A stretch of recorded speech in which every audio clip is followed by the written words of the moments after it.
There's no reason to lie to me right now.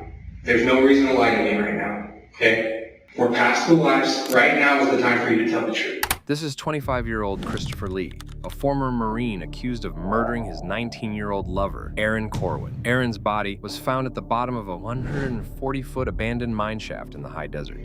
She may have told you about that, I'm not sure. But when we do find her, they did some embryonic tests on her because they didn't know what was going on with her. I think that's actually when they probably found out she was pregnant. The murder happened on June 28, 2014, near Joshua Tree National Park in California. He claimed he spent that Saturday driving alone in the desert, got lost, and even said someone shot at him. But his story kept changing. Investigators found a love letter from Christopher to Erin. They discovered she was pregnant with his child, and when they searched the mine shaft, they found a t-shirt with his DNA and a soda bottle with both of their DNA inside. In the end of this chilling interrogation, you will find out his sentence. That's my wife's. Where's yours? It's at a shop in Joshua Tree. That's right, that they were kind of messing with you with the... No, that's a different guy. Right now, my transfer case went out. Okay. And so it's at the guy's shop who rebuilt my transmission. When was the last time you were driving that, your Jeep? When my sister was here, would have been my first week of leave, so 13th-ish, around there. So a couple weeks ago? Yeah. I only drove it for like a week, and then the transfer case went out, and I went back to the shop. I had terrible luck with that Jeep. And had Erin ever been in your Jeep? I don't think so. Because I only drove it like a week, because it was at the other shop for like almost a year, and then I got it back and I drove it around, and then we're getting that transmission rebuilt, and then it was at the tranny shop for about 3 weeks, and then I had it when my sister was here for about 3 days, and now it's back at the shop. When you had it for those 3 days, so how long ago? About a week, 2 weeks ago, the 13th, so 2-3 weeks ago.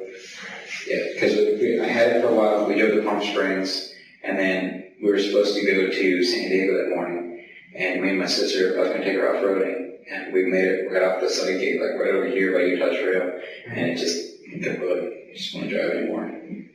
So we had to tow it to the shop, and it had his transmission. Okay. And your wife's Jeep, when was the last time it was washed, either detailed or outside, inside? When was the last time that Jeep was washed? 6 months ago, maybe. Like, it doesn't get washed very often. Like, there's like dirt in it from like when I got back to the farm, probably. Oh, yeah. Yeah, I don't think the inside's ever been cleaned. I've power washed the outside a couple of times after it went mudding. But yeah, as far as the inside goes, there's like that much dirt everywhere. Even in the inside? Mm-hmm. Yeah, okay. And what about your other Jeep? When was the last time that was washed? Or? It's never been washed. Okay, it's never been washed. Okay. And do you guys have any other vehicles other than that? No. We drove a rental car for a while that my sister rented when my Jeep went down, so we could actually go to San Diego and take her back to the airport. But that's it. Okay. And you told me about the 22. That's a rifle? Mm-hmm. Okay. Do you know what brand that 22 is? It's a Marlin. The Marlin? Mm-hmm. Just regular base model Marlin? It's a Marlin 22 Winchester Magnum. Okay. Does it have like a scope on it? Yeah, it does. It has I don't know the scope name. It's nothing fancy. It's like a $70 scope. It's a 3x9. So it's a standard 22 scope. It's a nice little gun though. Okay. So you have the 22 rifle, you have the 357 revolver. What brand is that? That's a Ruger. Okay. Ruger DP100. Okay. And what other type of firearms do you have? I have a 325 Winchester short magnum rifle. Okay. What kind of rifle is that? I think it's like a hunting rifle. Yeah, it's a large caliber hunting rifle. Okay. I use it for long range shooting. Okay. So you have that long rifle, you have your 22, you have a 357. Do you have any other guns? I have a pellet gun. Actually, I have a pellet gun, and then I have a BB gun / pellet gun that I got for not good for a road cheap. Oh, okay. And actually I have another 22, but it's not up right now. It's missing part of the firing assembly and the trigger's not quite right in it. I bought it as a parts kit. I'm trying to fix it up. It's an old Sears Roebuck from 1950s.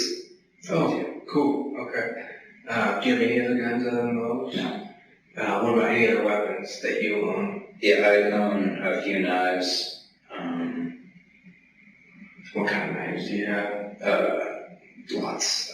Really big knife person. Have.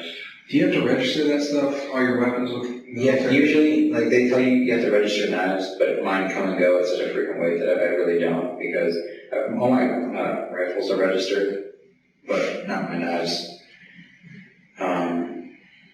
Yeah, so I have some Thorn knives. I had a really nice combat knife that I took with me, but it got stolen or at the ranch 4 or 5 months ago. What kind of knife was that? It was like a really rugged Alaskan survival knife my buddy gave to me to take on the deployment with me. Someone stole it? I mean, how many people were out hanging out at that ranch? So people, they spend community service hours out there to volunteer, like time like that, to get time off, whatever they have to do community service for, occasionally. And I had left it attached to one of the four-wheelers up there. I was just thinking to cut baling or the hay on them, and then someone just walked it off with it. It was there like overnight. It was like a $200 knife too. Oh man, that sucks. Okay, so a couple knives. Any other weapons at all? Bows, you bow hunt? I don't have. I have like it's like a little U-bow that I bought for my daughter. Oh, okay. I have a blowgun. A blowgun?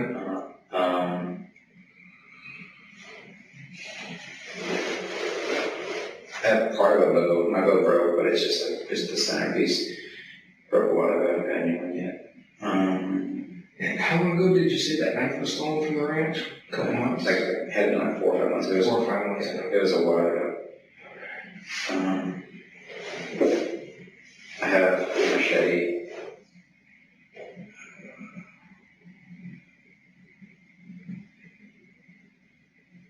Yeah, that should be it. So I'm missing something. That's it. Okay. And then, so talk about that. And then that phone, what type of phone is it? Is it it's not an iPhone? No, it's a Galaxy S3. Galaxy. I'm just not a big fan of iPhones. No. Or Mac products in general. Okay. Is that the only cell phone you have? Mm-hmm. Okay. Have you had any other cell phones? No. In the time that you've known Erin or anybody else? No. Okay. I mean, this is a new one, but it's the same phone, number, card, everything. Oh, okay. That's a new phone. No, it's just so I can kind of keep it straight. That's a Samsung? Yeah, it's a Galaxy S3. Okay, so that one's a Samsung Galaxy. What is it, S3? Yeah, S3. I'm like 2 miles behind. Okay, that's your cell phone. What type of cell phone does your wife have? Some old dinosaur flip phone. I'm not sure what kind it is. Okay, but not a smartphone or anything like that. Okay, so there's that one. Is this the one that's like password protected with like? It was. It's not anymore. Do you have any passwords on there at all? No. Your wife was pretty upset when you had all those passwords, so that one has no password. She has a flip phone. Yeah. Do you know what kind of flip phone it is? No, I don't. If that one had a password, is it like the number one, or is it like the drawing thing? It would have been a swipe. Because I don't have a password set up. But the one I was using was, I had the swipe at first, and then I switched to the numbers. What numbers did you use? My last 42. Last year social, or is that your military? Oh, there's that. Must be a good shot earlier. Yeah. They're huge in Alaska. Oh, right. I have small children. That was your password that you would use, and then what was the swipe like? Did it have like a? I honestly don't know, just whatever I can remember. I'm really bad with passwords, so all my passwords are the same. Okay, so no password on that one. Flip phone, does she have a password on her flip phone? Okay, and then What about computers? You guys have computers at the house? She has hers. Mine, the screen broke on my, actually when I got back, I stepped on the cord and did a flippy and my landed on the screen broke. What kind of computer was that? It's an Acer, I think. Hers is an Acer. I'm not sure what mine is. I haven't like used it in forever. So. Okay. Was it like a laptop? Yeah, it was a long time. Acer, but it's broken? No, hers is an Acer. Okay. Hers works. Is that the laptop? Mm-hmm. Yeah, I'm not sure what mine was. Is that the computer that she plugged in your memory card or whatever it was, or Yeah. SIM card? Is there a password on that one? Yes. What's the password on that?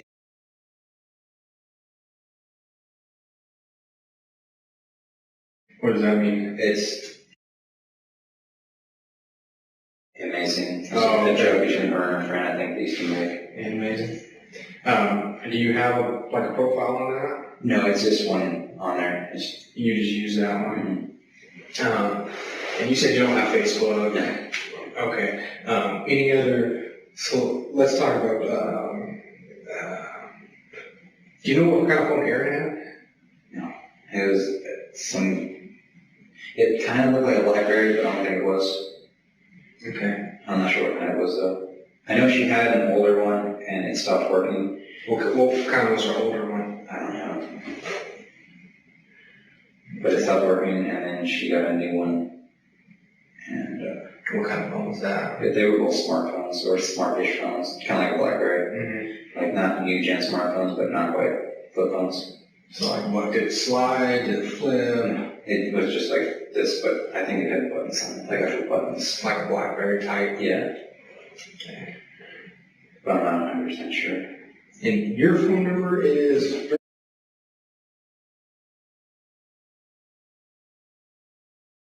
And your wife's?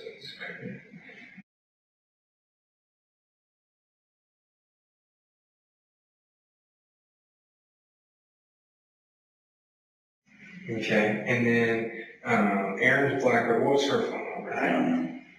I don't have it. You don't have it? Is it in your phone still? After I found out, I deleted it. So, Okay. So you unknown on that one. Any other electronics at the house? mine? Yeah. Has an iPad. Okay. Is there a password on that I thing? don't think so. I don't use it that often. I think it just swipes. That's why Yeah. just unlock Just like a, it. yeah. Okay. Any other electronics? And then she has an iPod, but I don't think it has like the internet access. Oh, okay. It's just, Okay. did you get my computer on there? 'Cause Uh, it doesn't really work. So which one was that one? It's, I don't remember what kind it is. It's just a laptop. Okay. I had it, Brand laptop. yeah, on my second appointment. And then when I got back, it was like on a cable like this high. And I stepped on the power cord with it. Okay. And it smashed the screen. So How long ago was that? got back from the second appointment. So halfway through the year and a half, 2 years ago, or longer than that. So it's like been broken and just gathering in dust. Okay. And, does Erin have any like weird habits or weird things that you saw that she did or said or anything like that? What do you mean? Like acted differently or did kind of things kind of out of the ordinary that you kind of thought were weird or strange about her that would help us? Not really. I mean, she was like permanently attached to her phone. So, Okay. I can't really think of anything right off the top of my head. So she had her phone a lot. Yeah. What about you? I mean, you're pretty, you said you were pretty guarded with your phone. Yeah, well, when I was talking to her, not so much anymore. Okay. And I used well, at the time, I used my phone a whole lot for work. Like, I was in charge of like 30-some dudes, and so, like, when something would happen to one of them, I'd have to find out. okay. And when you took off Saturday, Mm-hmm. did you have your phone with you? Mm-hmm. Okay. Yeah, but I put it in airplane mode. I sent it off service. Actually, it was right after I tried to send that message to her, so. What time was that?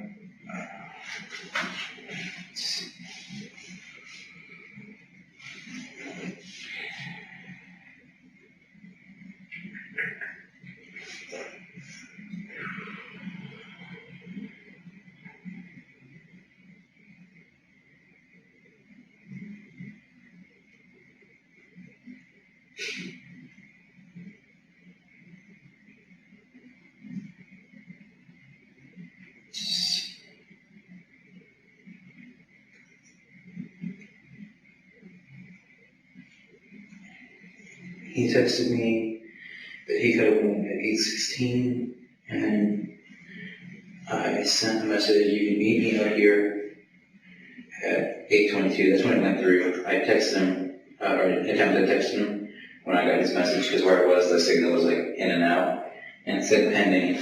So, And why'd you put your phone on airplane mode? because it conserves the battery, because when it's out there, like, flights that find signal, and so when I'm walking around, it just drains the battery. And so I just wanted to make sure I had plenty of battery, because I needed it. And how long did you put it on airplane mode for? Until, looks like 15:12 when I got out of the park. Did you make any phone calls from, so that was at 8 o'clock? 8:22 is when that message, my last message went through. Okay, did you make any phone calls from 8:22 till 15:30? No, I couldn't. I had no service. Yeah. So when I got outside the park, I turned my phone back on a normal mode, and then I sent me all these text messages trying to get a hold of me. Okay. Did you call your wife at all when you were in the park? No, I couldn't. I didn't have any service until I got outside the park. Even driving down this road right here, there's not a lot of service, so I just left my phone on airplane mode, like, not even thinking about it. Okay. But you had your phone on you the whole time? Did anyone else have access to your phone? No. Okay. And you made zero either incoming or outgoing phone calls from what time to what time? 8:22 to 15:12. And who was the last person that you talked to? What time was that at? It was, I texted him, I said, I'm gonna lose service, tell Nicole I'm putting my phone in airplane mode to save battery at 8:05. And I said when she gets up, because she probably doesn't wake yet. And he said, okay. And then I was passing through the mountains, and I got his message that said I could have went at 8:16. Well, okay, I'm sorry. So you're talking about going with, you also talked about going with, so lives downstairs, right? And how old? 22, I think he's about the same age as him. I'm not 100% sure. Okay, and then who's, how do you know him? I met him through a mutual friend a couple years back, and since he's from Alaska too, we just kind of bonded, and you know, because like there's certain jokes that like people from that weren't from Alaska they want to get, so we started hanging out, and me and him would go shooting sometimes, because he used to have a long range rifle too, and so we'd go out and see who could shoot farther. Okay. But the reason I asked was because I was trying to get Skylar to go with me all week, because he has a truck and I want him to go off-roading with me too. But Saturday when I talked to him, he said he couldn't make it because he had just got shoulder surgery not too long ago. And so even just like driving casually in a car hurts his shoulder. So I asked him the night before while he was drinking with his friends, I told him that he has to come with me because it was going to be like our last trip, because me and Con were good friends. So it's going to be like our last trip ever, because we spent forever trying to get hunting licenses so we could go coyote hunting. And then we never actually got successful at it. Like the first couple of times we went out, we were like full camis, like ghillie suits, like just like 3 a.m. waiting. And then eventually it just turned out just like going out together in casual clothes, waiting for coyotes. And we never really got good at it. How many times have you gone coyote hunting? 6 maybe. Maybe 3 or 4 times. A couple times, not a lot, especially when I started getting really busy. I was going more when I was working at the rifle range on the base because I had a lot of free time because my schedule was more relaxed. But then when I came back to the line company and they put me in charge of a squad and eventually put me in charge of a platoon, my schedule was just like packed. Like I had no time for myself. And what time do you normally hunt coyote? You know, it started out, we'd go out like really early in the morning and like wait for dawn to break and try and find them. But then it just kind of turned into whatever time was convenient, which, you know, wasn't 3 in the morning. And how many days, so you have, how many more days? You have a week or you have a couple more days to move out? I have to be out of my house on Wednesday. On Wednesday? Like Wednesday, like 10:30. So, it looked like you still have a lot of stuff to pack and stuff like that. I mean, you were pretty much out pretty much all day, right? I mean, how did it feel about you hunting all day? And She was well, she wasn't worried about the packing thing because at that time I was still trying to like check out the TMOs, trying to get them to move us because I wasn't real sure of the process that I had to do. But she was worried because I guess I was out too long. Anyway, it was like, 'cause I was like lost and trying to find my way back.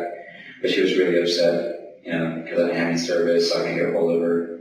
But she had, I guess when I got back, she was crying, and she has like emotionally aggravated asthma. So she was like having an asthma attack, and like I lay down with her, and when I got back, we took a nap for a while.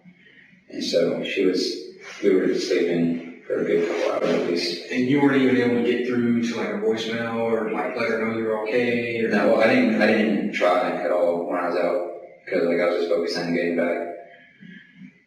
Okay. Did you make any of the phone calls when you were out? No, I couldn't. I literally lacked the ability to because of the area we're in. Because the first time I went out with me and my buddy, my Joey, his phone friend up here, I had my phone, you know, on the whole time, like on normal mode, and it killed it by the time it died before we got out of the park. Okay. And I know I started asking you a little bit about, but he's a Marine, and where is he assigned to, or? He's same unit, 2-7. Okay. But him and my other buddy, they both have shoulder issues and both just recently had shoulder surgery. So they were like the people I go shooting with most of the time because they both owned or owned. I'm not sure if Ben still has his rifle, but we would go long range shooting together. Okay. And do you typically shoot a 22 at a coyote? Yeah. Well, within a certain range, within like 50, 60 yards, because I can hit a clay pigeon with my 22 at about 100 yards when it's sighted in. And so that's an easy headshot on a coyote or a hard shot, which is a fatal blow, but I haven't ever seen it while we're hunting. So, okay. Like me and go out, we like wait a few hours, and eventually our coyote hunting trips, we just turn to off-roading trips. Okay. And do you know his last name? Yes. Maybe. I can text him if you want. No, that's not a big deal necessarily. Yeah. But he's. How old is he? He's my age, 24. Okay.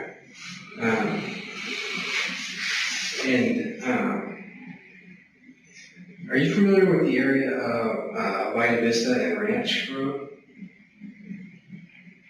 I'm not really familiar with it, so I don't know. Do you know where that's at?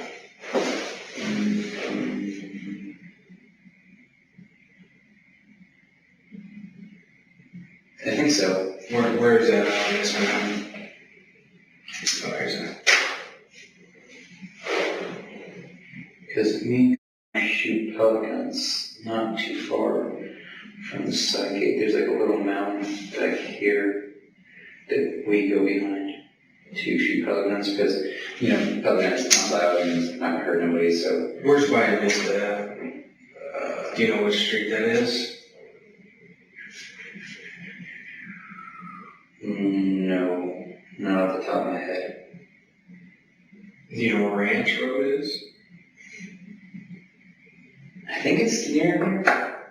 It's because there's a couple streets that go down this way, so I think it's one of these. I'm not sure which one though, because there's like 3 or 4. Okay. And have you, in any of your vehicles, been at Vita? Yeah, I've been on all these roads because there's a road. It goes like this. Because if you drive down this way, like you leave the side gate and you can take like an immediate left and you drive down that way and there's like a kind of like a rock, like a small rock hill, and that's where we shoot our pelicans to make sure they're sighted in. And then I've driven down this road, I think, or this road. There's a road back here that kind of makes a really nice racetrack. It comes like this, something like that, and I like to, see how fast I can drive my Jeep on the corners and stuff like that. So most of the roads back over here I've been on. I'm pretty familiar with most of this area, but not so much farther up this way. When was the last time you and... Okay, so that's in the area of Vita Vista and Ranch Road. You believe where this racetrack's at? Yeah, I think so. I can show you guys. It's just, like, I know it by, like, sight, not by actually, like, what it is. When was the last time you and went down to this little racetrack? Or have you guys been down there? Yeah, we were over there last week, I think, because we had a bunch of tires that we were putting in a hole on top of a mountain called Mordor. Well, that's what he calls it. It's just a big mountain back over this way. What were you doing with the tires? We were going to have a fire. Because there was like a hole in the ground, so it wasn't like going to go anywhere. And we were just going to have a tire fire. It's like kind of like a last, like, hoo-yah, getting out of here type deal. Did you guys do a tire fire? No. Have you ever done a tire fire? No. Have you ever told anybody that you were having a tire fire other than? Yeah, I've got planning with a couple people. Who were you planning on having a tire fire? I told them that I needed to get some tires. I told them that I wanted to. Me and about it for a while outside our apartment, because when me and him talk, it's usually like in my carport area. But yeah. Okay. So this little racetrack. Well, it's not a racetrack. It's like a road. It's like somebody's road. It's just dirt? yeah. It's all gravel. dirt. It's all dirt. Okay. And you said you like to try to drive around and see how fast you can go? Mm-hmm. When was the last time you were on that little dirt track area? What's today? Today is Tuesday morning, but It would have been Wednesday, Thursday, sometime last week. Because sometimes I go out in the morning while I'm waiting for Nicole to wake up and go drive around. Because that's just how I blow off steam, off-roading. Because what I really wanted to do when I first got down here is get into like off-road racing. But my Jeep, it kept falling through and things never got through it, never got finished. So I just thought I was driving Nicole's Jeep. mm-hmm. So you drove a Jeep, and so the last time you were on this little oval area or whatever it is with Last week sometime. What day was that? Late last week, it would have been Wednesday, Thursday, time. Okay. Walk me through that morning, or what you did that. Normally I come out the side gate, and then there's like the dirt parking lot right here where people park all the cars, and then there's the concrete road, and running parallel to the concrete road is a dirt road, and I'll turn onto that dirt road, and I'll drive as fast as I can down that dirt road without crashing, and then I'll turn on one of these roads. I'm not sure which one it is, but they all kind of generally lead to the same point. There's one right here that leads kind of back into base, and then the racetrack's over here somewhere. But I'll, cut the brakes and like turn hard and gas it, so I turn a little bit and then come up on the racetrack and do that a couple times. And then usually if I have my pellet with me, I'll come back and I'll make sure it's sighted in, because for some reason it always comes out of sight. Mm-hmm. And then that's like a typical morning for me. I do that a couple of times a week, but my pellet scope's been broken, so I've been keeping it with me. Okay. Dude, that just stuck your finger? Yeah, it actually just happened before I went to bed. I had a knife in my back pocket, and the latch wasn't broken, so I had to come open. And I went to grab it and just sliced my finger. Oh, okay. You all good though? Yeah, it's not serious. Okay. Okay, yeah. Have you and Erin ever met in this dirt area? No. Does she know about this area? Maybe. I mean, if she drives down that way, you can see them. They're just roads that come off it. Would there be any reason why Erin went down there? No, not that I know. I mean, it's not somewhere where you bring a car. Because the place most people meet up is in this dirt parking lot, because once you start getting back here, the sand gets really soft, and if you don't have four-wheel drive, you get stuck really easily. Mm-hmm. And what type of car does she have? A Corolla, I tried a Corolla. Okay. It actually looks a lot like the white one that's in their carport now, but it was blue. Okay. And when you're down there driving, when you've made your tracks or made your rounds, have you ever picked anybody up, whether it was from a vehicle or on foot? Yeah, I've picked people up before and taken them to the gas station. I pick up hitchhikers all the time. You pick up who? Like people, hitchhikers, all the time. Actually gave a Korea vet a ride Sunday afternoon in the Joshua Tree. From No. this dirt? Okay, No, I so think- specifically from this dirt area? Yeah, I picked up, there was a couple, I gave a ride, I don't remember when it was, but I guess they've been out here forever.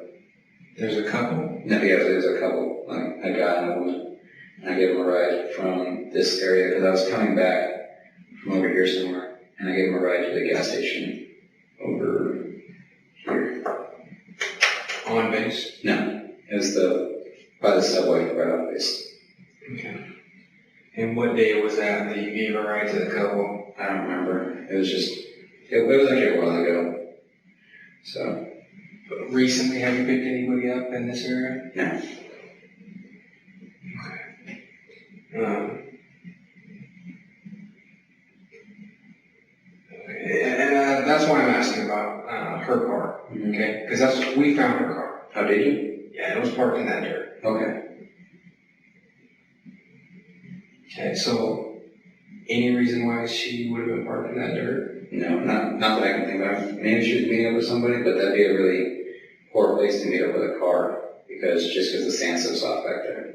Like, how far back?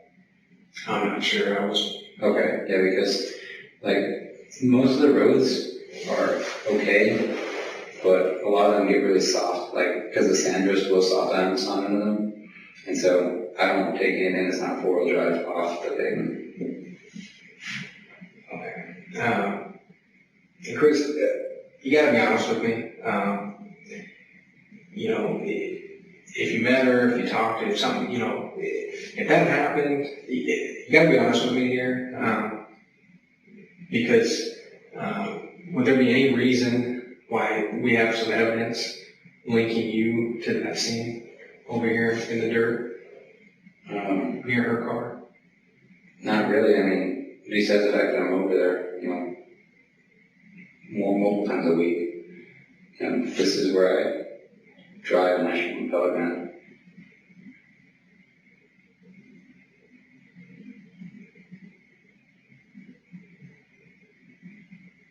How many times has her car been there? I don't know. This would be the first time that I've known it being there. And here's what concerns me. If you guys were meeting up, if you guys were hanging out, you don't want your wife to find out, you don't want the military to find out, because here's the deal, dude. I don't work for the military, okay? I know you can be court-martialed and all that stuff. I don't care about that. I'm not worried about affairs. That's not what I'm worried about, okay? That's not my job, okay? Whatever that is, dude, you're getting out. You know, that's something completely different. I don't care about that. I don't care if you had an affair. I don't care if you guys had sex. That's not what I'm worried about here, okay? That's not what I'm getting at. If you guys met here, okay, and there's some evidence that leads me to believe that you did meet here, okay? I need you to be honest with me, because again, I don't work for the military, okay? I'm not your wife. I'm not going to judge you. We're sitting here, it seems like, you know, I'm trying to be real with you. It seems like you're trying to be real with me, but it feels like you're kind of holding back a little bit. And I need you to kind of open up and be honest with me, okay? Because if you met her there and something happened, dude, you're talking about going out in the mountains. You're talking about some other guy shooting. Dude, if she got hurt, if she got shot, if something happened to her in the mountains, I need to know about that. Her family needs to know about it. And that's what we're looking at right now. Do you understand where I'm coming from? I do. Okay. So, is there any reason why I would believe that you met her there? No, there shouldn't be. I mean, like, can you tell me, like, what kind of evidence it is? Chris, we're not gonna go there, okay? The most important thing is that you're being honest with me. I am, and I understand. I need you to be straightforward with me, okay? Because if something happened up here in the mountains, you guys went out, you enjoy your day, you were taking her out in the forest or the national parks or anything like that, kind of showing her some things, and something happened out here, this guy's shooting off rounds and hit her and you got scared, something like that happened, I need to know about that, okay? I need to know about that. You know, I don't know if that's what happened. You need to kind of tell me, let me know if that's what happened. Can you kind of give me some type of insight to why you guys met up there on Saturday? We didn't meet up. Okay.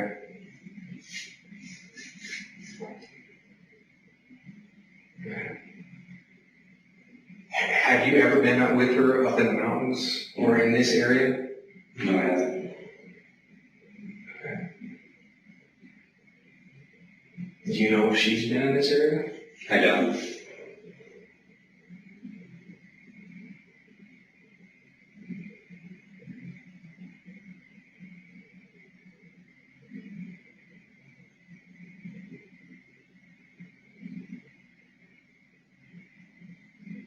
You know, because this is a scary situation up there. You're talking about a guy, you're a military trained guy.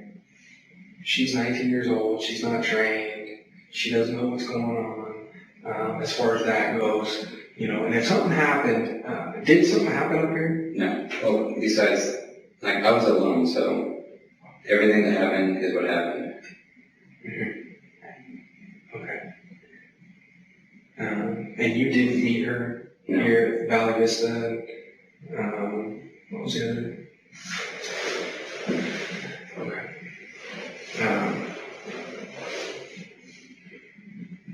At the phone, your phone that you have, this phone, you got service at 3 o'clock. Were you able to call your wife then? When I got out of the mountains, yes, Did you call your wife? I did. And she was still crying? She was. She told me to get home because she was worried about me. It was a really short conversation because she was having a hard time breathing. Mm-hmm. Okay. And at that time, so when was the last time? So how many calls did you make after you got out of the? I called to tell him, that he should have came because some random dude shot at me. And then What time did you call? right after I turned my phone back on, I think.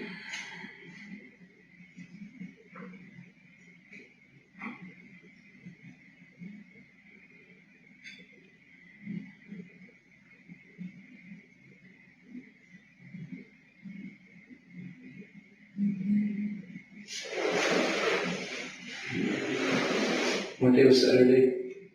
That was the.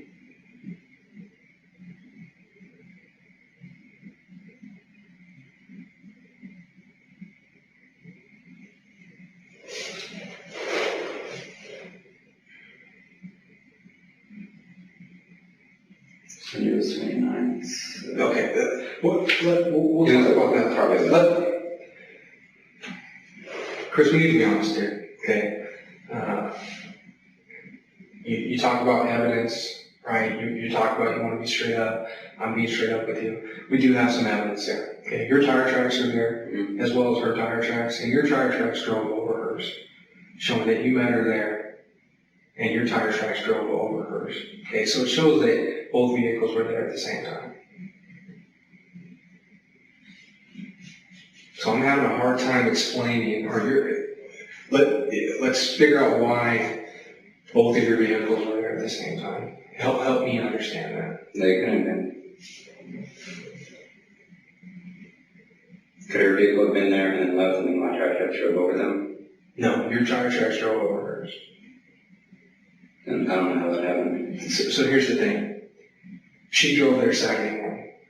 Okay, she drove there in the morning. Your tire tracks drove over hers. You said the last time you drove over there was Thursday. She doesn't drive out there every day. Her car was still there.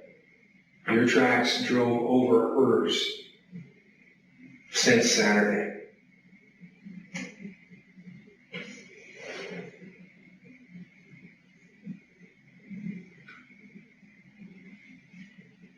Could have been a different vehicle because I wasn't out there Saturday.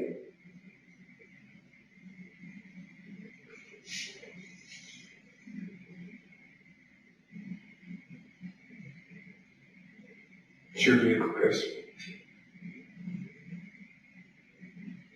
You gotta be honest with me. I'm being honest with you. You gotta be honest with me. You have to give me something to explain. I have to go out here. I've been talking to you for hours. My supervisor hasn't. My supervisor knows things, the evidence at the scene, okay? I have to have something. I have to walk out here and go tell my sergeant, okay, this is what explains, this is why his tire tracks are over his, and this is why it makes sense. Do you understand what I'm saying? I do. Okay, so I need something. You gotta be honest here. You gotta really be honest here, because I need to go out and tell my sergeant, hey, this is why. You gotta give me something. I don't know why it would be like that.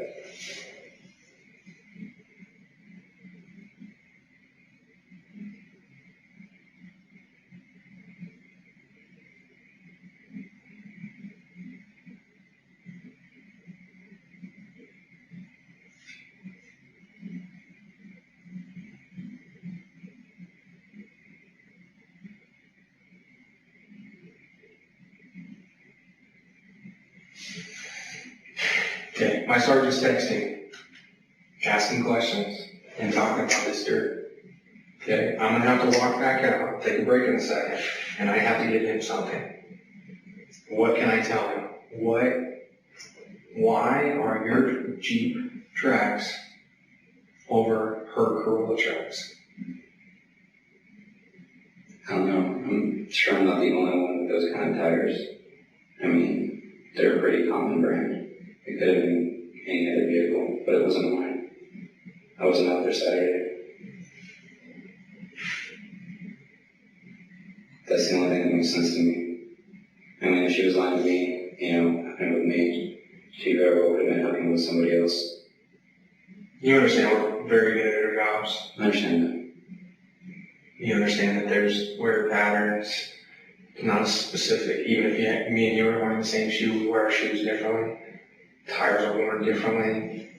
Vehicles are driven differently over road surfaces, dirt surfaces, concrete, gravel surfaces, and they have different wear patterns. You understand that. You're a military guy, you understand that. Just like footprint, there's toe digs and heel, drags and that kind of thing. Mm-hmm. Okay. He's texting me right now. You gotta give me something. You gotta be honest here. I really don't know what you want me to tell you.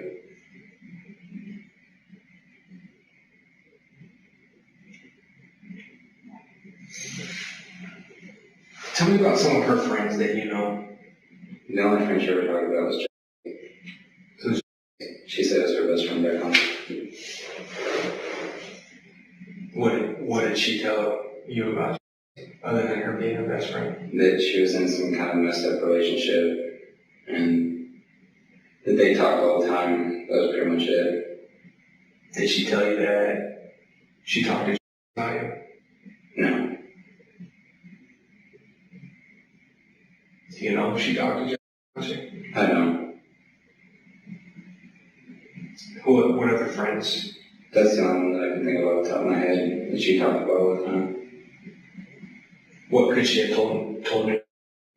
She could have told you anything because whenever we were hanging out, she would tell her something and blow her up because she would just a lot of drama.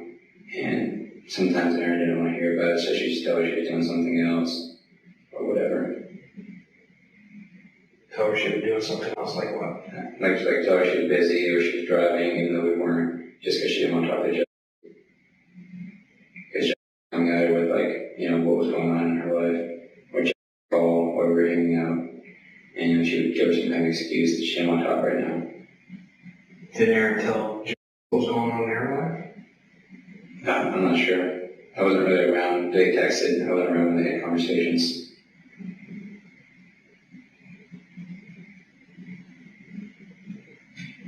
Okay. Give me a second.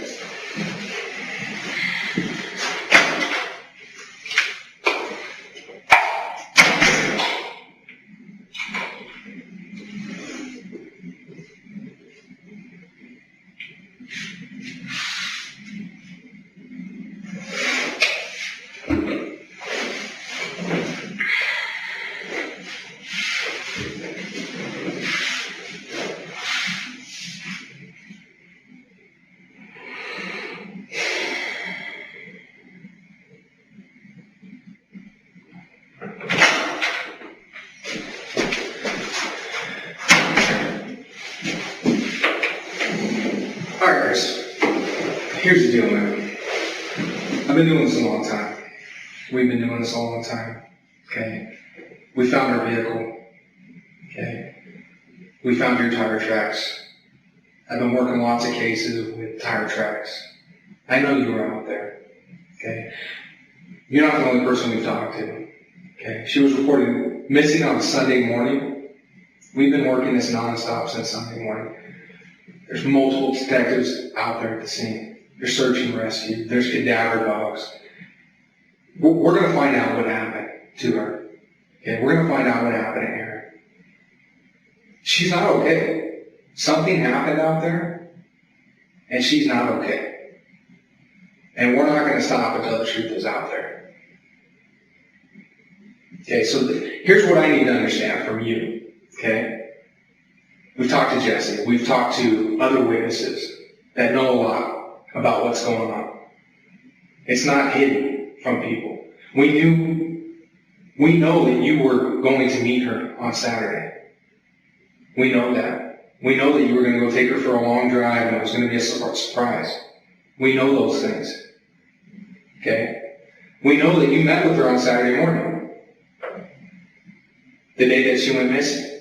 We know that. Okay? And we also know that you were one of the last people to see her alive. Chris, something happened out there. We know that something happened out there. You know that something happened out there. And we just need to understand what happened out there. We need to understand why it happened out there. And I don't believe you're a cold-blooded killer. Okay? You had some problems. You were dealing with it. You were trying to get yourself right. And I don't believe you're a cold-blooded killer because I deal with cold-blooded killers all the time. I deal with gangsters. I deal with people who go out there and just murder for no reason. Okay? No reason. They do drive-bys that have no remorse. Okay? I don't believe that you were a cold-blooded killer. But something happened out there. And I need to understand what happened. Because the truth is going to come out. We're going to find her. The truth is going to happen. We're going to be able to find out the truth when we find her. Okay? And we need to know that truth. That's what we're after here. So is this right? That are you a cold-blooded killer? Did something happen? Was there an accident? Did something just happen out there? I didn't see her on Saturday. Okay, we're past that. You gotta listen to me right now. We're past that part. I understand you're saying that. But right now, this moment, okay, this moment right now is the most important moment of your life. We can't change what happened in the past. Okay, we can change our what happens to us right now in the present. Okay, we can choose our fate from right now. Okay, we can't go back and change the past. If something happened, whatever it is, we have to be honest. Okay, so I want to believe that you're not a cold-blooded killer. That you didn't plan this. You didn't plan her murder, and you were going to go out there and you were just going to kill her. Just be a cold-blooded killer, kill her, get rid of her, and then go on with your life. Is that what happened? No. Okay. So something happened out there. We know that something happened out there. And you have knowledge of what happened out there. Okay, so I need to understand what happened. Because that truth is going to... We're not going to stop. First, we're not going to stop. We're not going home. We've been working this for days at a time. Okay?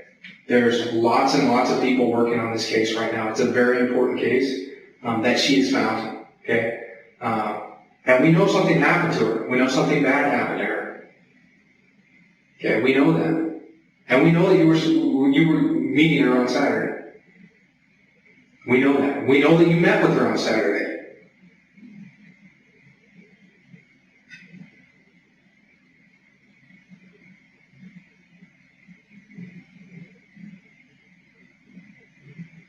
So this is why it's the most important moment of your life right now. This moment, basically I can hand you a shovel, okay?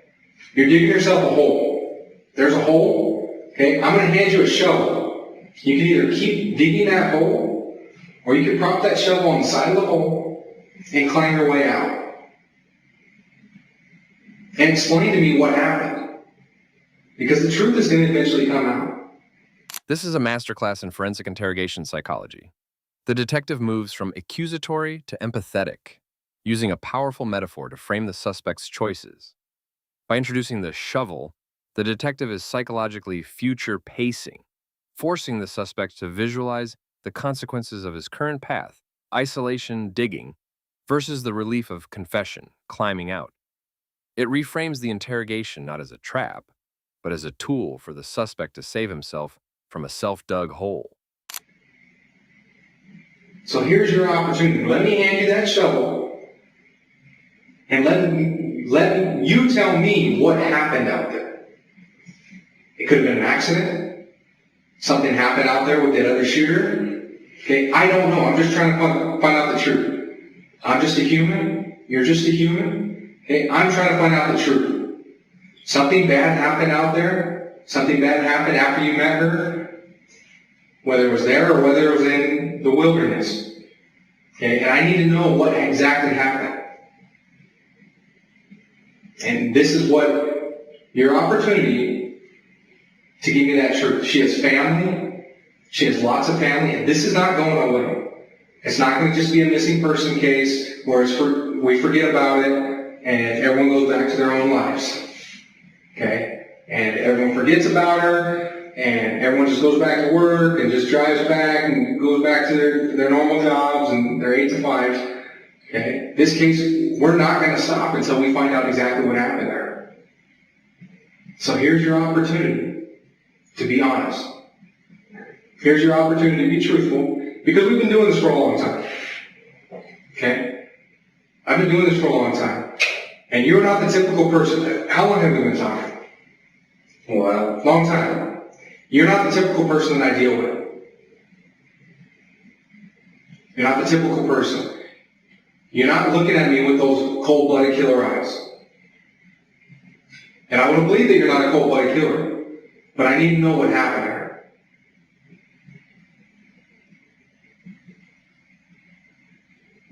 Did something happen out there? Was it an accident?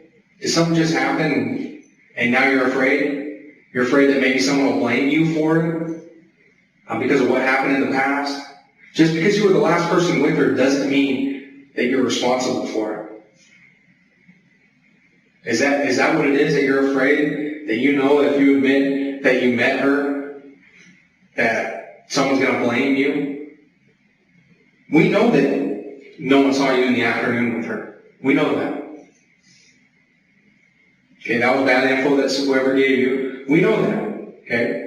But are you afraid that if you say, yes, I met with her, I was in the dirt, we met, we hung out, I took her up to the wilderness, something happened, you're afraid that because you were with her and because you met with her and you told me, hey, no, I haven't seen her, we haven't had a relationship, we weren't meeting each other, whatever it was, are you afraid that we're going to think automatically that you had something to do with it?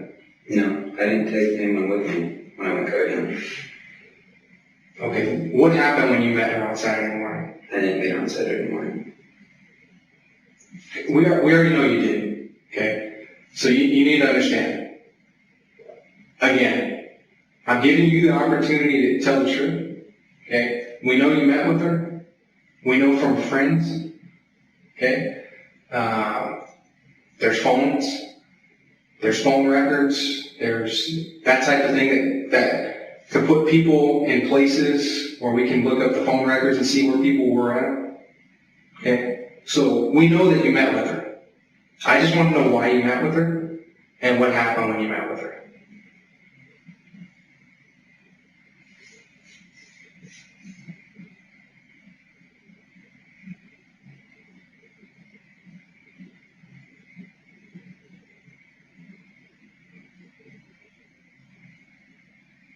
Here's your opportunity to be truthful. And I know you want to be truthful. Chris, I know you want to be truthful because we've been talking. I know you want to come clean. I know you don't want your wife to find out. Okay? I know you're afraid of what your wife's going to think because your daughter. I understand that. I have small kids. There's nothing I wouldn't do in the world for my kids. Okay? And I already understand that you said that you're only alive because your daughter's here. Isn't that true? Yeah. That your daughter is the most important thing to you? Okay? I know that. I know you're afraid of what your wife's going to find out, and you're afraid you're going to lose your daughter. Okay? I understand that. I'm a father also. Like I said, my kids mean the world to me. Okay? I know how important your daughter is, and I know how important it is for you to get the truth out. And you need to think about it. Okay? Think about it. Be truthful with me. Be honest with me. I know you're afraid of your wife finding out. Okay?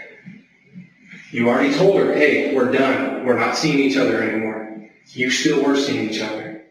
You still were talking. Okay? You don't want your wife to find that out.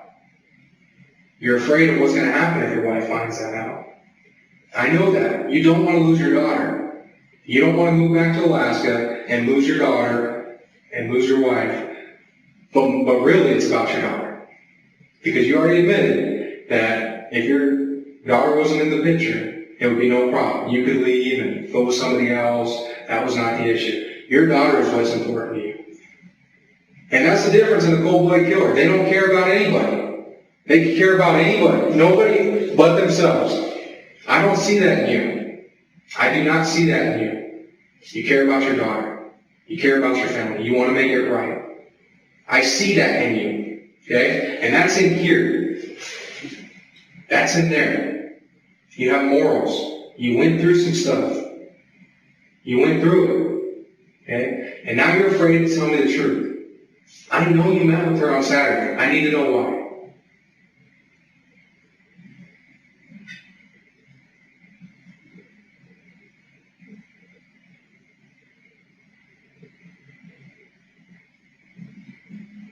It's all right. You can tell me. You can tell me. Chris, you can tell me. I need to know why you met with her on Saturday.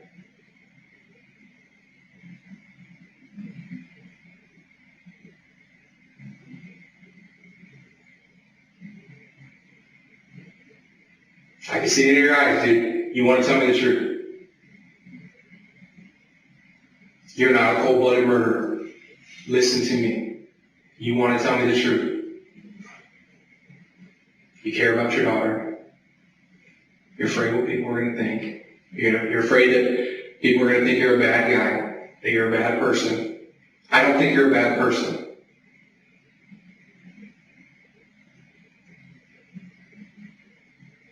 And I know you want to tell me the truth because I can see it in here and I can see it in your eyes.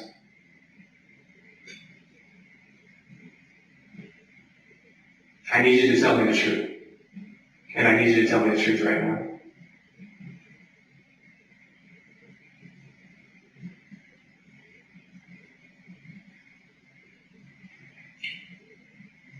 And you would know if I was lying?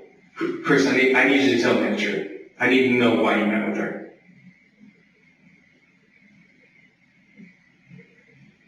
There's no reason to lie to me right now. There's no reason to lie to me right now. Okay? We're past that. We're past the lies. Right now is the time for you to tell the truth. I need you to tell me the truth now.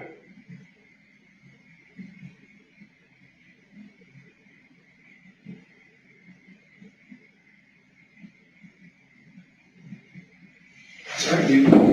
You need to tell me the truth. I didn't see her on Saturday. I just saw her vehicle. I was out that way when I was picking up more tires for a fire. And I drove past it to see if she was in there, but she wasn't. I didn't actually ever see her on Saturday. And I was worried that if I told you guys I saw her car because of my previous relationship with her, you would automatically assume I did something.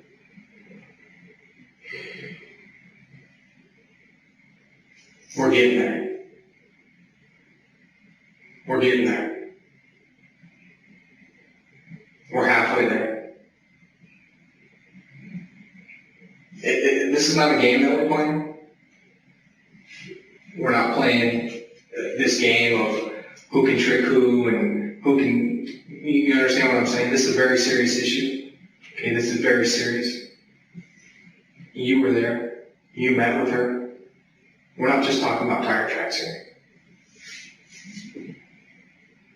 I never saw her on Saturday. I just saw her vehicle. Okay. So you were there. You were there on Saturday. Tell me why you drove by there on Saturday. I was picking up tires on the side of the road for a tire fire.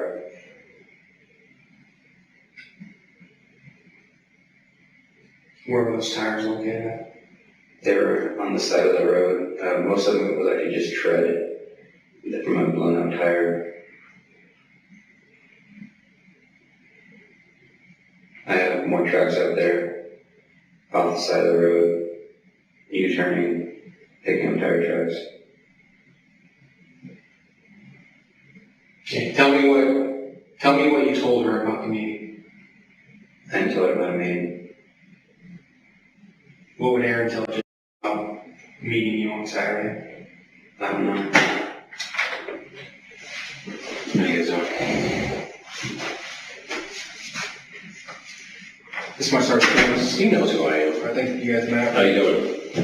You all right? Okay.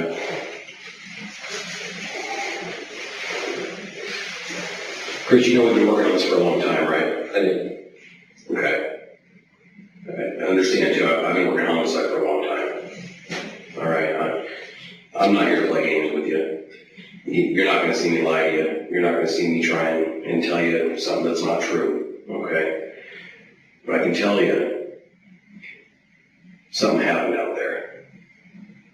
Something definitely happened. It's only a matter of, was it planned? Was it a cold-blooded killing? Or did something just happen? That's all it is. It's not going to go away, dude. It's really not.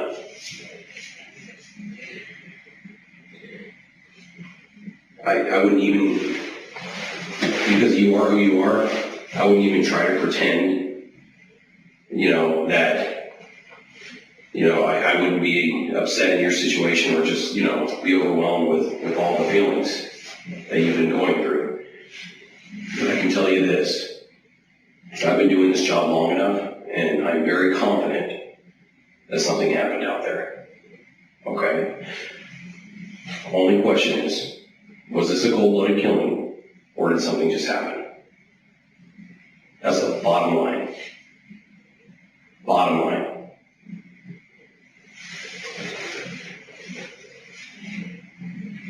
I don't know what might have been going through your head when you found out she was pregnant, but I can only imagine if it were me, I'd have a hell of a lot to think about. There'd be a lot of emotions. There'd be a lot of stuff built up inside. And I'm telling you, man to man, any man facing that type of situation has a lot to worry about. Any man. I have a daughter. She's a little bit older than your daughter now, but at one point she was your daughter's age. And my wife and I split up. And that was the hardest time in my entire life, and I will never forget that. Never. I will never forget what that other woman put us through, to be honest with you. But you know what? I moved on with my life and I did what I had to do. Some people just do it differently. Sometimes things happen. I don't know why. I couldn't pretend. I'm only human. But I can tell you right now, this is one of those situations where something happened. And you know that's true. It's just a matter of, was it a cold-blooded killing, or did something just happen? That's where we're at right now. That's exactly where we're at. The question is, which one is it? I can't answer that question. How come? I never saw her on Saturday. Okay. What time were you going to, what was he doing picking up tires? What time was that? That was in the morning before I left. Said she'd go out. Not 100% sure the exact time. Okay. Not sure of the exact time. All right. So you're pretty sure you got this all figured out, right?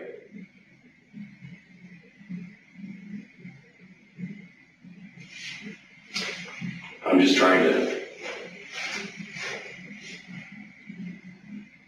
if there was, and I'm sure Dan's probably already told you, dude, it's not going to stop. We're not going to stop. This case is going to go. And this is your opportunity to tell us what happened. This is it.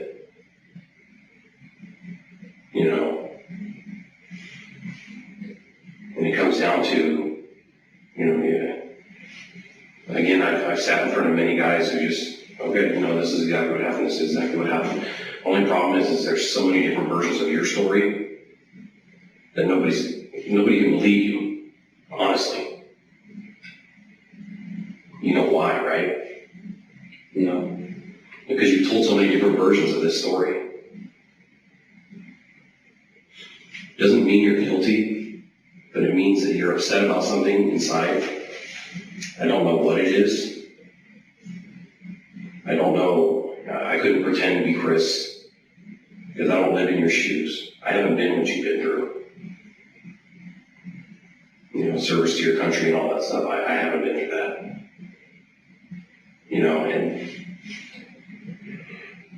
And that I respect you for 110%. Absolutely. I just wish I knew what it was that happened inside of you.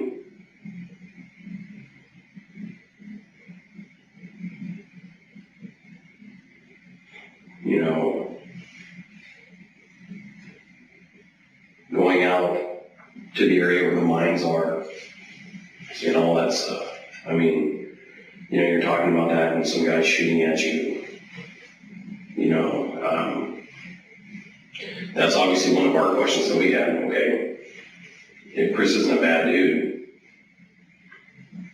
what happened out there? Honestly, we thought it, we're like, did she get shot by somebody else and he freaked out? What the hell's going on here? But something happened. And I'm sure you watch TV shows and all that kind of stuff. It's a little bit different. Things take a little bit of time. But, DNA evidence is top notch these days. We do what's called layer DNA inside of vehicles now. I don't know if you've ever heard that, but that's going to happen here in this case. We're going to be able to tell a time frame in different people's DNAs when they were in that vehicle, how fresh it is. Have experts tell us, it was within this amount of time. It's not like the old days. It's certainly not like the TV shows, like we can just go plug something in and then have it that day, and I know you know that. Like I said, I'm not going to sit here, but we're not going to stop. We're going to find Erin. Right now, the Marine Corps base is helping us. They're gathering as many soldiers as they possibly can to go out and start checking all these areas. We're going to find her.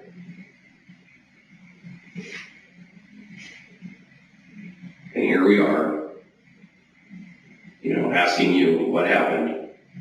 We know for a fact that you were the last one to be with her. We know that. I would not sit here, like I said, I'm not going to bullshit you. I would not sit here and tell you that if I didn't know that for a fact. And I'm telling you, Chris, I know that for a fact. You were the last one to see Erin. Don't know the circumstances. We're hoping you tell us those circumstances, because sometimes some of that stuff makes sense.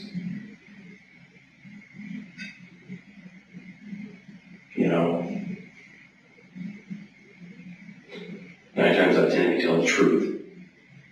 It makes sense. We can work with the truth, but we can't fix a lie. We just can't. And dude, I don't know what happened out there. You know what happened out there. Erin knows what happened out there. I know that for certain. And I just don't know, if it was that bad. If you think that I haven't had people sit in front of me throughout my years of doing this job and explain how an accident had occurred and how it actually makes sense, I don't know what else to tell you, but I've had many times like that.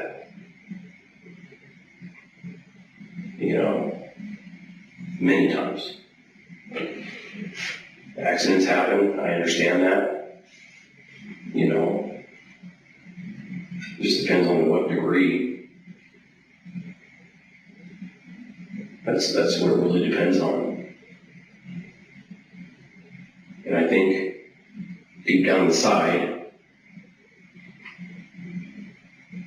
you want to do the right thing, and you want to tell me, and you want to explain it, but you're scared. I can't fix that.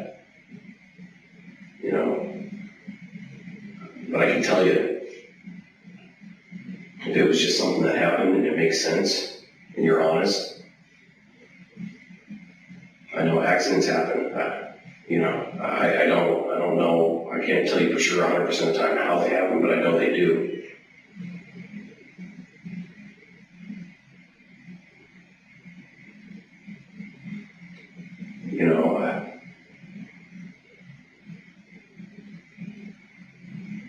The other thing,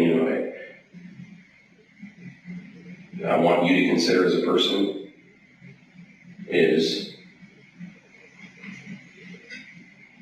think about the future and what that brings for your family, for you, for Erin's family.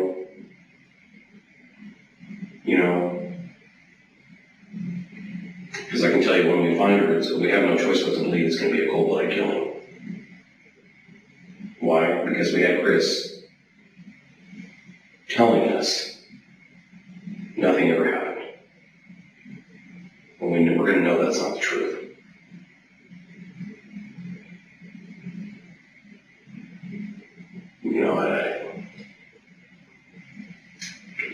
I wish I could explain it better to you, but I can't. I've seen so many young people make these mistakes, and there's nothing I can do about it except tell you that sometimes things make sense as long as you tell the truth.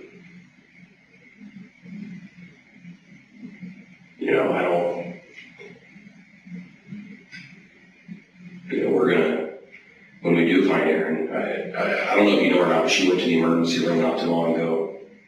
She may have told you about that, I'm not sure. But when we do find her, they did some embryonic tests on her because they didn't know what was going on with her. I think that's actually when they probably found out she was pregnant. I'm not for certain, but I think that's, and I'm only telling you this because that's, I'm only gathering all this information. When we find Erin, and I have that blood sample from that hospital, and I test it with your blood, and it comes back with your DNA, everything everybody's been telling us is going to be the truth. You're the only person that can see otherwise. And you know you are.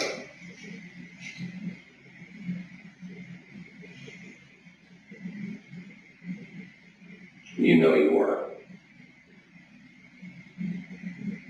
I would not sit here and bullshit you. I would not.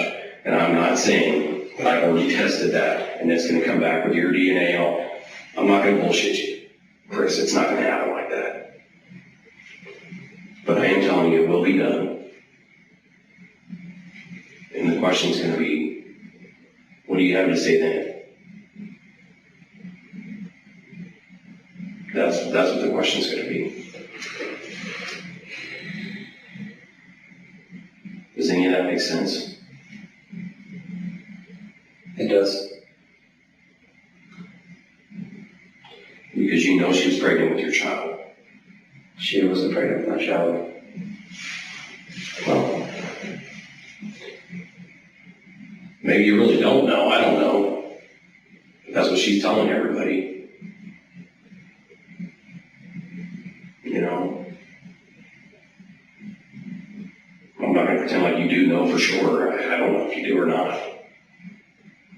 But I can tell you that's what she was telling everybody. You know, all the way up to the fact that she was going to meet you on Saturday and she was waiting for you. We actually had somebody speaking with her up until the time that you showed up. I mean, come on, Chris. I'm not trying to bullshit you, man. I'm not trying to. I really am not. I'm not. I'm just trying to tell you what everything says. That's all I'm doing. I'm not sitting here trying to feed bullshit at you.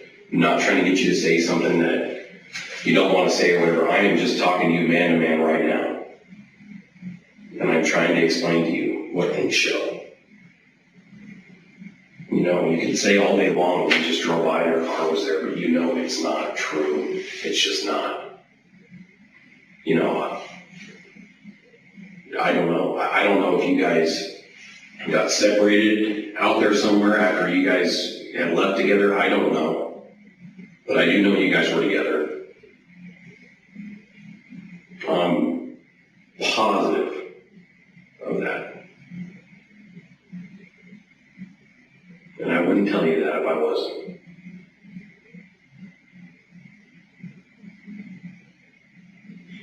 Just like I'm not going to sit here and tell you I know exactly where Erin is. I'm not going to give you bullshit, dude. I'm not.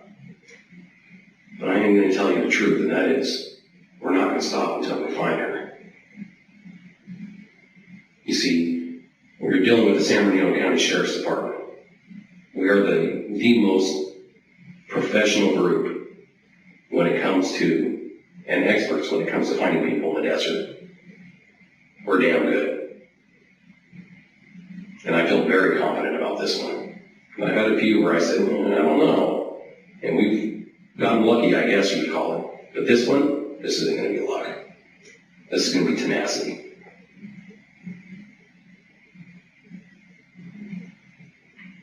And you sit here right now with an opportunity to tell the truth about what happened.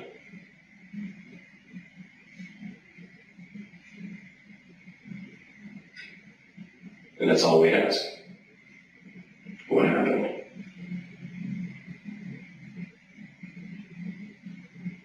When you picked her up, what happened? Never picked her up. That is a very rehearsed statement. I wish I could believe it. I don't like working these cases. Dan doesn't like working these cases. We really don't. But, you know, it is what it is. I mean,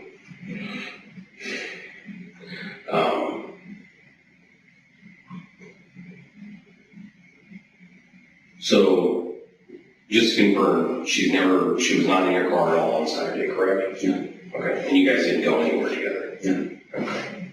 And you just drove by and you saw her car and you were looking for tires? Mm-hmm. Okay. So, all those messages she sent everybody are lies? Yes. Okay. And the fact that you guys, and by the way, you know what Snapchat is. I know you know what Snapchat is. And I hope you understand how that works. Snapchat doesn't really disappear. It disappears from your phone so your significant other can't find it. I work plenty of homicide cases, buddy. I'm going to find out every single message that was sent. Just another reason for you to be honest.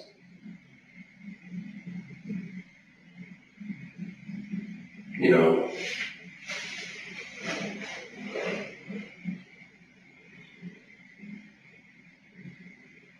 it's very evident that you guys use Snapchat. Let's just put it that way. Or software similar to. Everything that you've sent and that has disappeared on your screen is still inside your phone. You know. And unfortunately, you know, it's one of those things where if you honestly think that it didn't, you know, that it just disappeared or something. It didn't. And again, I'm not feeding you bullshit, Chris. I'm not. I'm letting you know that I do respect you as a person. I'm not trying to belittle you at all, but I am letting you know that I know that's what kind of software you guys are using to communicate with. And I'm going to find out what was said. And it's your opportunity to tell the truth. It's your opportunity to explain things.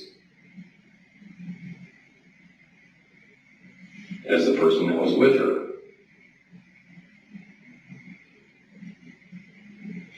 I don't know what was said. Again, I'm not going to pretend like I have Snapchat right now and I can tell you, oh, I got some really juicy stuff, because I don't. But I will.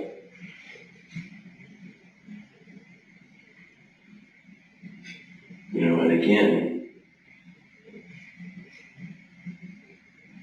I know you've been going through a lot.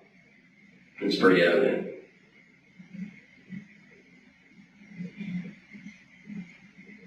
But at the same time, that doesn't make us go away. That doesn't make the case go away. That doesn't make Erin go away. You know,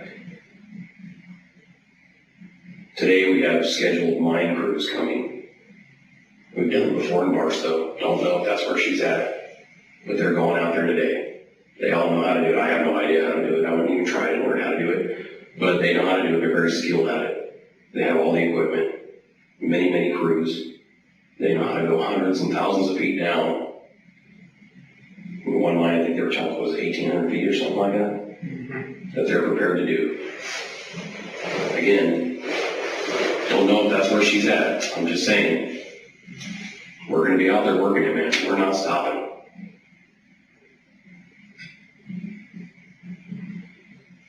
So if there's ever a time to be honest, right now is the time.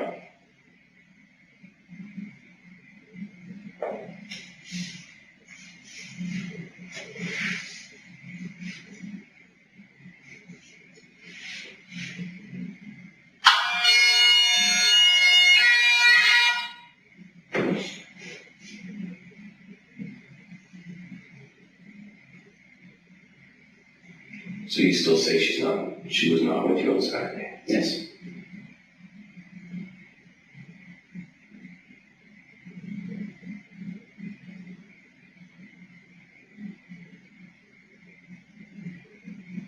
Where would she be? Where do you think she would have gone? She could have met up with somebody. She could have wandered off. Where do you think she wandered off at? I have no idea. I mean, just you knowing her, where do you think she would have gone? Probably would have walked to the road and met up with somebody. Would be my best guess. Except for she and Chris don't go to the road. They go to your tire tracks.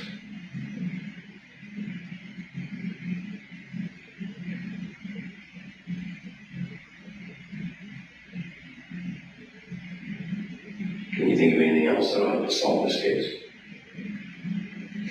No. Nothing at all?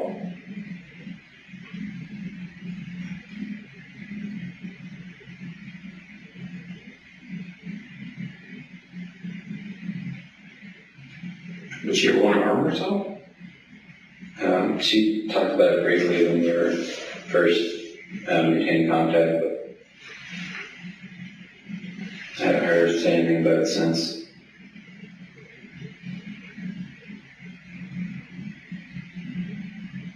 How have you been feeling lately?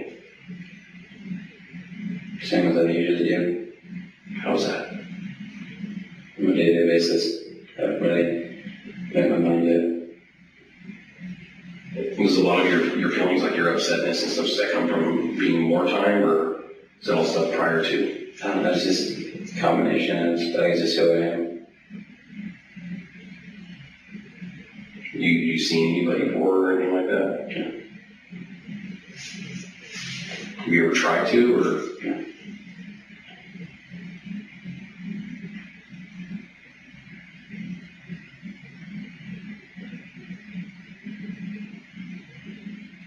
You ever considered it? I have. What stopped you? I don't know really. Really, well, a big part of it is like, I don't want anyone to tell me that I'm not mentally fit, you know, for any kind of reason. This is a raw moment of vulnerability. The suspect admits to suicidal ideation, but his reasoning is specifically tied to a fear of external perception and loss of autonomy. This reveals a core personality trait. His primary concern is maintaining control over his own narrative and identity.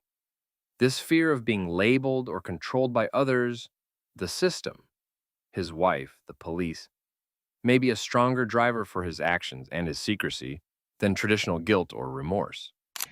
Yeah, because then you feel like you kind of lost control, or, you know, like somebody's basically telling you how you are. That makes sense.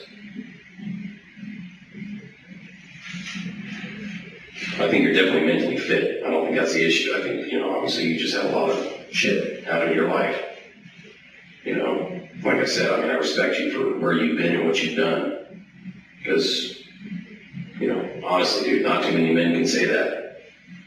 You know, and, you know, both of us, I mean, I speak for both of us, respect you very much for that. And we thank you for that. Honestly.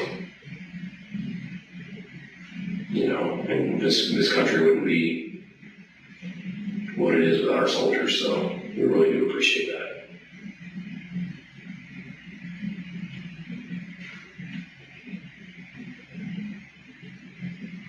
And Erin, how did Erin feel about soldiers? I never asked her about it. Do you think Erin's still alive? I hope so.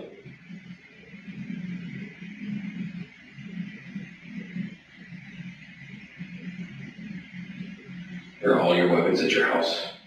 No. Where they at? My 22 is at the horse ranch because I'm using it to gun train my horse. Oh, are you really? Yes. And you use the 22 to shoot coyotes? Yes. See, people, don't they normally use like 30-30s and like 308s, that kind of stuff? It depends. I mean, you can really use any kind of caliber. It depends where your shot placement is. I would have brought my other rifle, but I only have one round for it left, and now for it, you gotta drive to Rancho to buy it. It's really expensive. Oh, to Bass Pro Shop down there? Or, yeah, crazy. Just out of curiosity, when we do find Erin, are we gonna find bullet holes in her from you? No. And so nothing should match any of your weapons? No.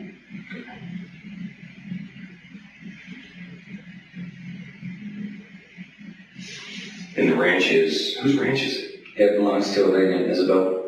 Does she have your gun? It's at her house. I'm not sure if she knows it's there or not. Where's it at her house? Oh, I don't know. I asked my wife to put it away when I went to go meet the deputy sheriff. That was a good idea. So Nicole put it away for you? Mm-hmm. Okay. What's your daughter's name?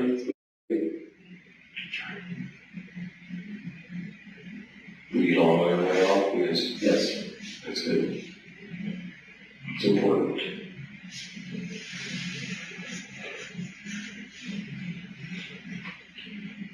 So you were saying you could take us to show us where you were shooting? Mm-hmm. And that is off of, what is it called? Gold Crown Road. Gold Crown Road. Okay. How far is that from here? It's quite a ways.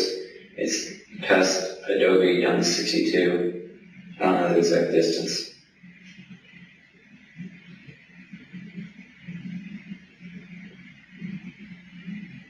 Okay. Do you ever see, do you know, have any idea what caliber the other person was shooting when they were shooting at you? No. All I know is that it was a handgun because they used my hand. Did you see what they looked like? Yeah. They were too far away. They looked like they were deliberately shooting at you?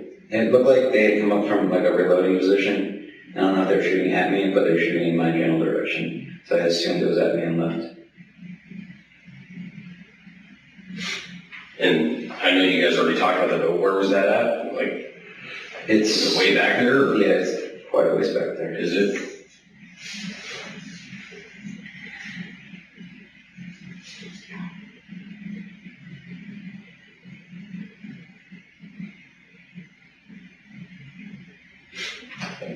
Are we gonna find any of your shoe impressions by the mines back there? Back where? In the very back there where all the mines are? Maybe like one of them that I stopped at. What were you doing there? I was just stopping to check it out.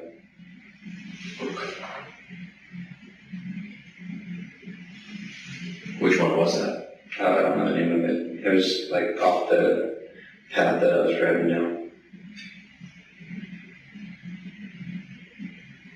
What'd you see? Nothing. I stopped real briefly. I was running out. I had no water. And so I went down to see if I could get to the bigger mine area, but I couldn't make it down there, so I went back to my vehicle. And so you were walking on foot. You left when somebody shot at you?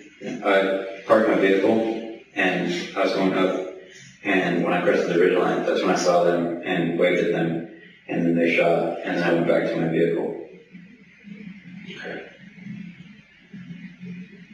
So you waved and then they shot? Yeah, well, because I was out of water, I didn't have any, so I said, hey, to see if they had any water, and they came up from what looked like a reload position, and then pointed the weapon in my direction and fired. And about what time was that? I honestly have no idea. Had you already drank all your water? I didn't bring any. I had water in my fridge, in my freezer that I had planned to bring, but I forgot to. Oh, okay. So no reason at all that you can think of that why she would message people saying that she's planning to meet with you on Saturday, and why she would talk to somebody on the phone Saturday morning and say, hey, he's coming right now. No reason she just lie about that? Yeah, she very well could have overheard me talking to me and Scott, because where I usually make plans with clients, their bedroom window is right above that. So if it was open at all, she easily could have heard what my plans were. And so you think she set you up and then disappeared? No, I just don't think she ever got over the fact that we had stopped seeing each other, and I think she was trying to maintain that appearance with her friends.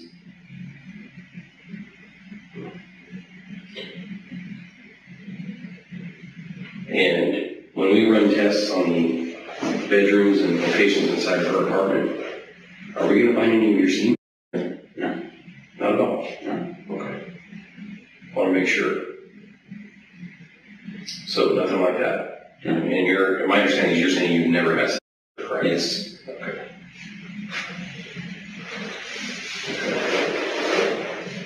And so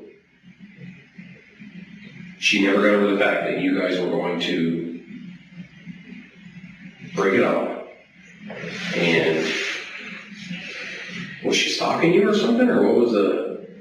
I honestly don't know, because I don't know if it's her or John, but sometimes when I come home, I'd see their blinds move, but I just assume someone was in the kitchen cleaning.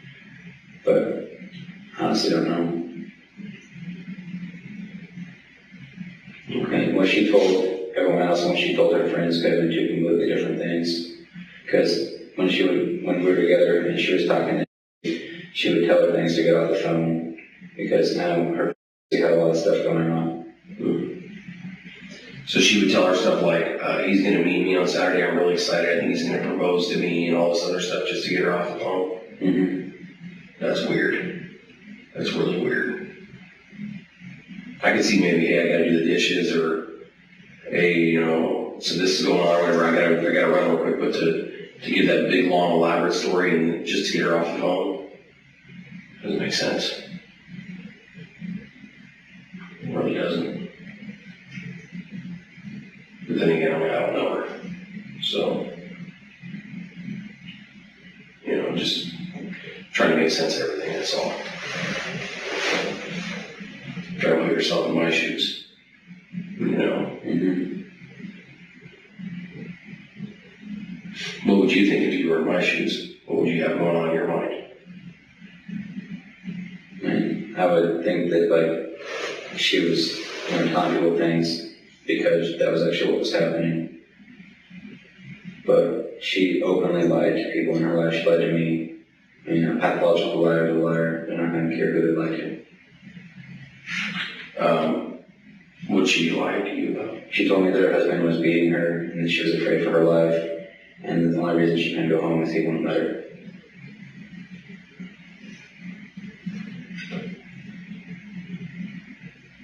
How long ago was that? That was about a month and a half ago when we were actually seeing each other. So are we going to find any conversations between you and her on Snapchat? No. You sure? Yes. Okay. So if we do, what would be the reasoning for that? Is it possible somebody was using your phone or something to chat with her? It could have been. I mean, I leave my phone by itself pretty often in where I work, in my vehicle, at home. Who do you think would do something like that? I don't know who would do something like that.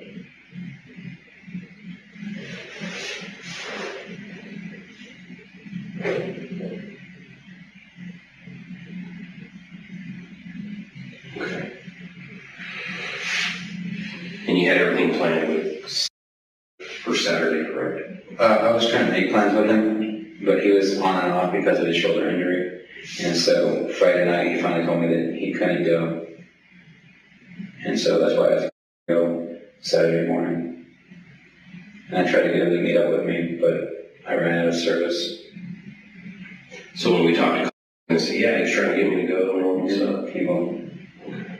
Because I actually talked to him the night prior, and he wanted to, but I think it's because he was drinking. But when he woke up in the morning, he still had guests over. And I think he was afraid that if he would have left, it would have angered his wife.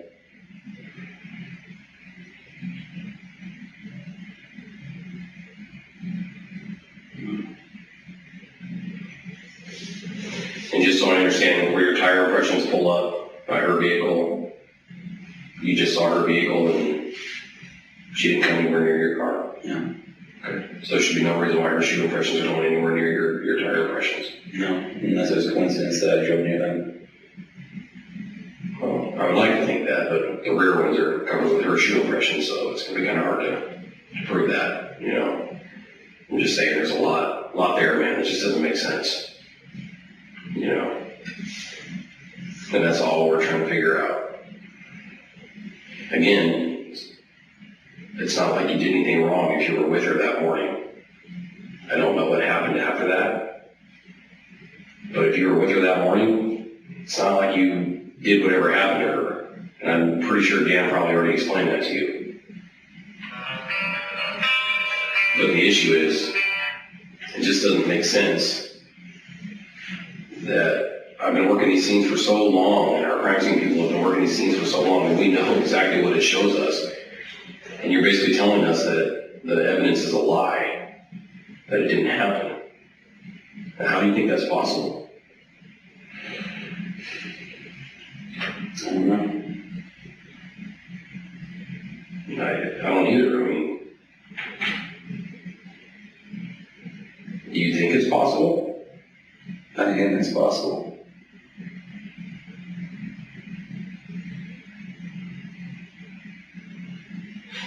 So you think it's possible that her shoe impressions can be walking up to your car? It is. It could be possible.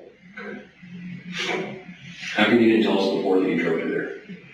Because I was afraid that, you know, since I saw her vehicle, that you guys were automatically going to assume that I did something and that it was my fault that she was missing. So you've been thinking about that. I don't blame you. It really worries you, huh? That she's missing. No, that we think we're going to have something to do with it. It does. I don't blame you. You're only human.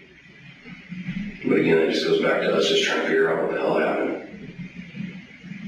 Like I said, sometimes things just happen. You know. We don't know why. But we're certainly not going to make stuff up and try to point a finger at you if it's not true. We just don't do that. We only go with what the evidence tells us. And honestly, Christy Evans tells us that she did get into your vehicle. I just don't know why. Maybe that fear, you have more fear that we're going to think even more that you had something to do with it because she got in your vehicle. I don't know. I mean, perhaps. But that just doesn't make sense. Is that what it is? Are you afraid that because she got in your car that we're going to think you did something? She didn't get into my vehicle.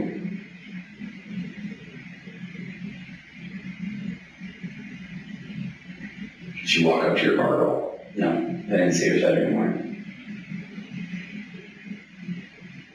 You ever do a polygraph test? Mm-hmm. You know what that is? Yes. What is it? It's the lie detector. Okay. You ever taken one before? No. Okay.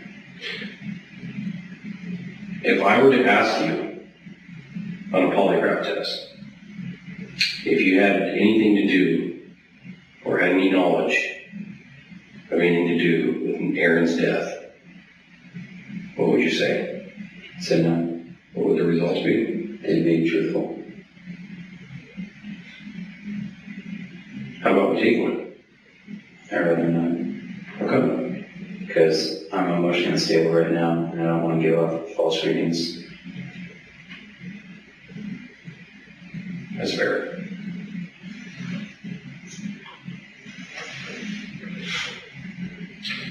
One other thing I wanted to ask you about, when we do analysis on your computers and your phones and all that stuff, are we going to see things like that? I mean, Google polygraph machines and what they do? No. Okay.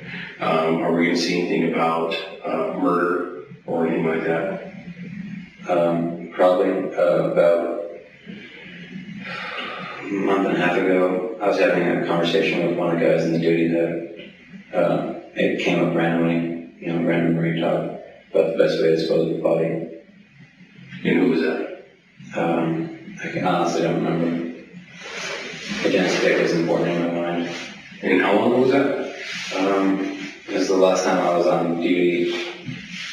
So, before I went on leave, probably just under a month ago. What would you search on? We were using Google on my phone and his phone, I think. That their phone? Yes. Okay. And what were the results? What did you find out? Pigs. Pigs? Mm-hmm. What does it say pigs do? They eat them. Are you serious? I've never heard of that. Holy crap. That's a new one. There aren't any pigs up on that ranch right there. Okay, I'm just kidding. Pigs. What else did it say? Anything else? No, one of them said a fire, but then I got into this huge debate how it takes like a crematorium like 8 hours to dissolve or to completely dissolve a body. Right. Fires are really ineffective. The best answer that the form gave was to eat them. Eat the person? Mm-hmm. Cannibalism? Mm-hmm. Why do you need the bones up? You grind them up and then you just get rid of the dust. This moment is jarring due to the casual intellectual curiosity mixed with the horrific subject matter. When asked about searching how to dispose of a body, the suspect doesn't deny it. He dives into a detailed, almost academic analysis of different methods.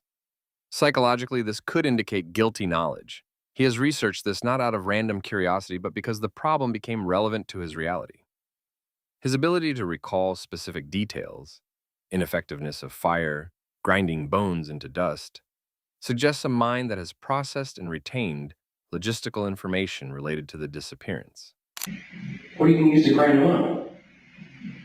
I don't know. You Doesn't make sense. You could. And I've never really dealt with bone before. Well, I mean, I see a lot of bone, obviously, and I can't see that happening. That's weird, because if you were to actually try to hammer it, there's just too many chunks.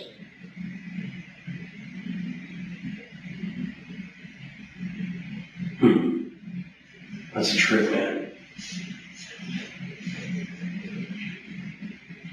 Was buried in the desert part of it? No. I didn't even see anything of it. No. Well, someone said another way is to dig a vertical hole and then put the body in the vertical hole and then put like a dead animal on top of that, and then bury that animal. Yeah, but that's all we always go below the animal. Yeah. I've had a couple of those, believe it or not. Usually when we find the animal, we go below it. Sometimes we don't find anything. What does it say about mine shafts? Didn't say anything about that. We've had a lot of cases like that. Mine shaft ones. Out here in San Bernardino County. Did you do any searches on those ones? No. Yeah, shoot, man, we've had, at least on two hands that I can count, mine shaft cases. It's a pretty good idea. Problem is, it's been done so much. Mm-hmm. You know.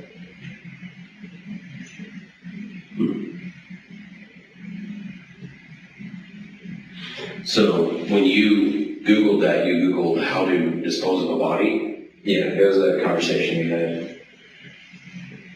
Can you think of anybody that was there that was present during that conversation?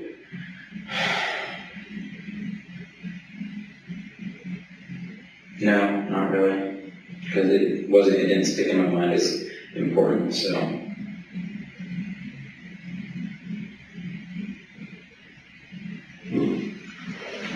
What started the conversation? What were you guys? I think it's a baby joke. Good Lord. Really? Who came up with that one? Yeah, those have been around since I came in anyways.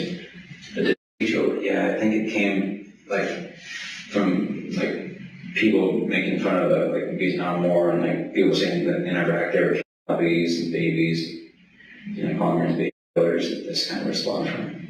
So what's the, I mean, like, what kind of jokes are they? What's the difference between a Corvette and a pile of babies? A what? A Corvette? Yeah, and a pile of babies. What? Don't have a Corvette in my garage. Oh. What's the difference between a pile of babies and a pile of bowling balls? Or you can't look at bowling balls with a pitchfork.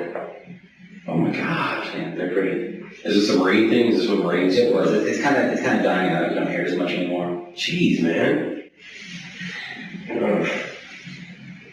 It was just like Marines' way of like coping with like people like calling them baby killers and like saying that all Marines, you know, throw puppies off cliffs because of that one incident in Iraq. Oh yeah. We get the cops, same thing. One cop does something, everybody else is blamed for it, and everybody makes jokes about it. One cop goes to a donut shop, and here we are, how many years later? 200 years later, probably? There's actually a pretty funny thread. Someone wanted to steal a donut truck and they went on a high-speed chase with it, so they get the cops to follow them. That's a good one, too. There's another one, too, where they say, the cop pulls a guy over and says, hey, your eyes are bloodshot in water or whatever, and the driver responds to them about your eyes are glazed or something like, have you been eating donuts or something like that? Freaking donut jokes, man. It's crazy. Was there anything else you can help us with? No, not that I can think of. And did you ever shoot your gun out there that day? Mm-hmm. How many times did you fire it? 4 to 5 maybe. Okay. What were you firing at? I was shooting at rocks to make sure my scope was on. Gotcha. Okay. Make sure you have it lined up. Mm-hmm. And that's the same one that's at the ranch right now? Mm-hmm. Okay. All right. Would you mind us taking that gun and having it tested? That's fine. Okay. How about all your other ones? Yeah, that's fine. As long as I get them back in a time. Okay, I'll get it back to you. Absolutely. How about your car? I need my vehicle. I can't give it up. Okay. Well, the good thing is we've got a crime scene specialist out there right now. They're swapping it. So we'll hopefully get back to you real quick here. Okay.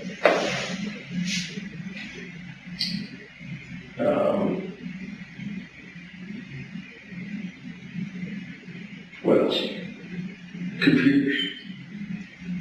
Yeah, we're going to do analysis on all those. And you understand why we have to do all this, right? Mm-hmm. Okay. I don't want you to think that I'm calling you a guilty man or anything like that, because I'm not. We just have to make sure we do due diligence here and make sure that we actually investigate this case to the fullest. That's all we're doing. So please don't take it personal. I mean, I know it's hard to say, but just try not to, okay? And understand that we're very approachable. If there's any questions or thoughts that you have, we'll be more than happy to answer them and speak with you. All right? I mean, it's fair to say we've treated you well. We're not gonna, treat you like a criminal or anything like that. So, and again, a lot of that comes from the respect that we have you just purely as a soldier as well. So, anything else you can think of? Yeah, all right now. Okay.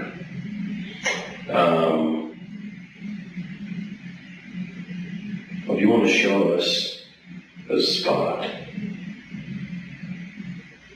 can a regular car be out there, dude? Yeah. It's gotta be a 4-wheel drive. Mm-hmm. Maybe we can borrow one of their Tahoes. Take it out there. Would you go with that? I can't do it right now. I gotta finish checking out today. Oh, at the base out there? Okay.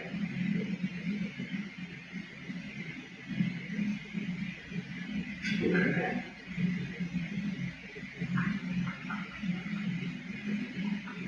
It's right here though, right? I mean, off the 62. No, it's not right off the, it's like a ways up to 62. How long does it take off the 62?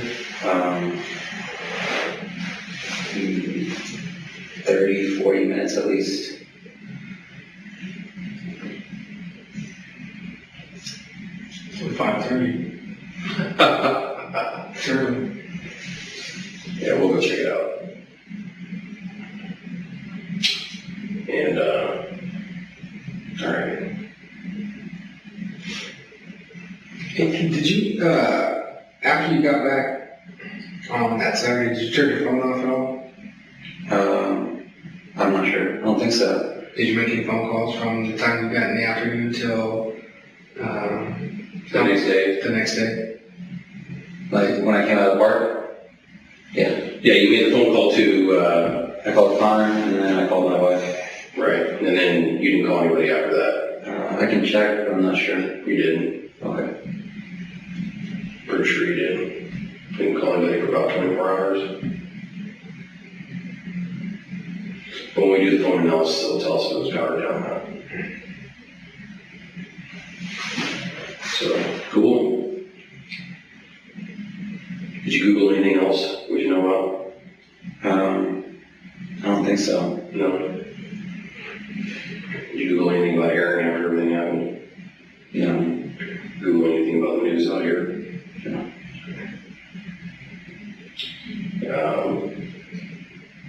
Anything about pregnancies, anything like that? No.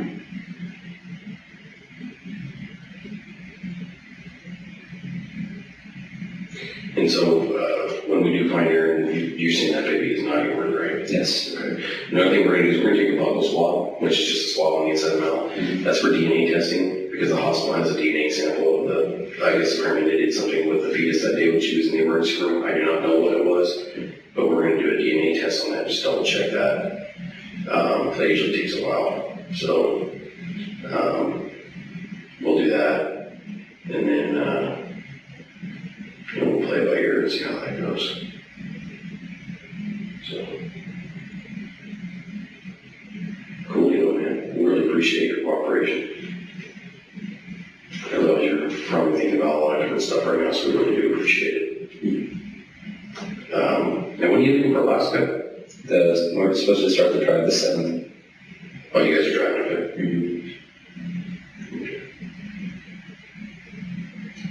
Well, who knows? Maybe we'll come up to Alaska and visit you, buddy. I'll give me an excuse to get out of the office for a couple of days, right? Yeah. I gotta fly though. I can drive up there, dude. That's too long. All right, cool. Right on, man. Anything else? Nothing? Okay. We'll get you back home. All right. In fact, we'll just out there right now, yeah. Anything else you can think of? No? Okay. When you say emotionally unstable, what does that mean to you? It just means like, I don't know, like I'm upset, I can't really think straight, my memory doesn't work that well anymore. So like, sometimes when I think something happened, it doesn't happen that way because I can't remember real well. Okay. That's why I can't remember a lot of dates or anything like that, times, people. Okay, so But it doesn't mean that you have problems controlling your emotions like crying, laughing, stuff like that. It can. I usually don't No, what? cry or like really laugh that often. Okay. It just never seems necessary. Okay. And you know, polygraphs aren't used against you in court too, right? I know. Okay. Just want to make sure you understood that. How'd you know that? I'm just watching TV. Man, that damn TV. Telling me. Gosh. All right. Well, if you decide that you do want to take a polygraph test, please call us, let us know. We'll set it up for you. We have our own photographers that do it. They're very good at what they do. And false ratings are actually pretty rare with us because ours are experts in the field. So it's actually like the same level as the FBI uses. So we actually do all the same training. Why don't they use them in court? Because the court doesn't recognize something that measures the way that a polygraph measures. The courts don't recognize that. So we only use it as an investigative tool. And they're real good at saying, hey, you know, this person's, like you're saying, you know, in your case you say emotionally unstable. They look at it and they look at your baseline and how you are, and they say, hey, you know, he's baseline here, so they use that as your baseline. They don't use, you know, you relaxed and then all of a sudden go, oh, you know, look at that. No, they don't do it like that. But, you know, courts, I think someday they're going to be. It's just, they're just not, you know, and we use them as investigative tools. It helps us clear people a lot, you know, to kind of move along and do it that way. So, but, you know, some people are worried about not being cleared. I can understand that fear. So, we're not pushy guys though, dude. Not at all. Do you think we are? No. Okay. I appreciate that. Last thing I want to be known as is some pushy cop. Because I'm not. Neither is Dan. We want you to be able to run into us at neighborhoods or whatever and say hi, shake our hand, and not freak out. You know, that's the main thing we worry about. So, all right, cool. Hey Chris, can I just have you sign this one, just so shows that you wrote it, not me? Or just put your name on it, so. Or just put your initials. Or something that shows that you made it, not somebody else. Can you put the date on there too? Yeah. Oh man, it's July 1st, dude. July 1st. What are you doing for the 4th? Packing. You gotta do something with your baby girl, man. Yeah. Today's 7.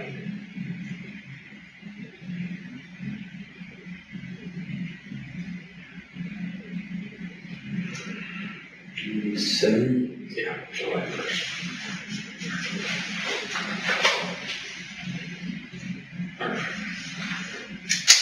Thank you, Chris.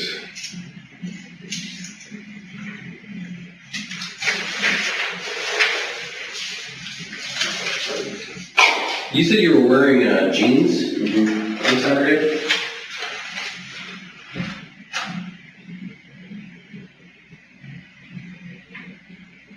And a black hat? Wasn't really wearing the hat that much.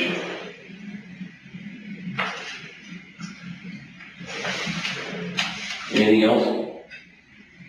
White t-shirt. Yeah, just What, there was a brand or something on yeah, it. it had some blue in it. It might have been American.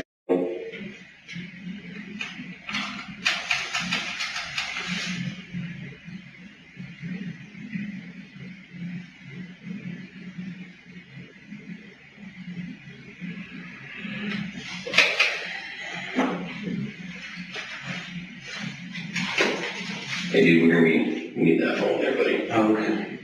Yeah, we're gonna take a look at it, we'll get right back to you. How long is that going to take? Well, like a day. If that. I kind of need it for work though. Yeah, unfortunately, what we did is we went on in and we gathered up a search warrant on it, just to make sure to cover our bases. So what we'll do is, as soon as, in fact, I'll try to get it in there today and get it back to you. Okay? It won't take long. Once they plug it in and do the analysis on it, it should be. Who has the search warrant? We've got them at your house right now. Okay. So yeah, we'll give you copies of everything, promise. All that stuff. Like I said, we're not trying to be a burden to you. We're just trying to do our job. That's all we're trying to do. So we'll make sure you get copies of everything, and we will make sure you don't get, screwed out of all your stuff for any long periods of time or anything like that, because we don't want to do that to you either. Okay?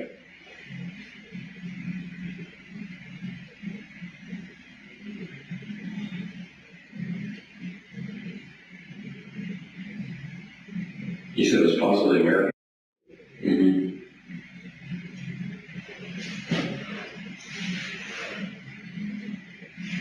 You're wearing your boots? Yep. Do you have any other shoes there? Uh-huh. How many pairs of shoes do you have?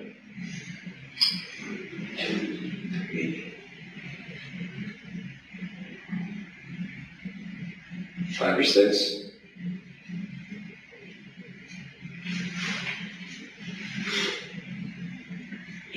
Does the black hat have any designs on it? It's hat.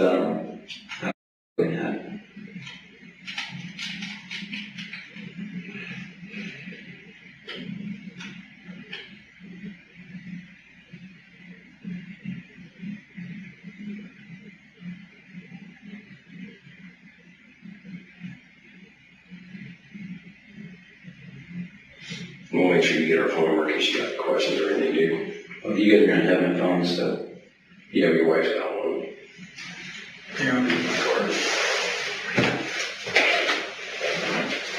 We'll get you home right now, all right?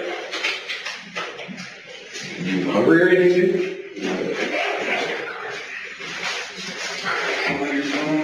We'll get you a copy of that search warrant. We'll do that when we get out to the house. We'll give you copies of everything. Is that cool with you? Use the restroom right there. No.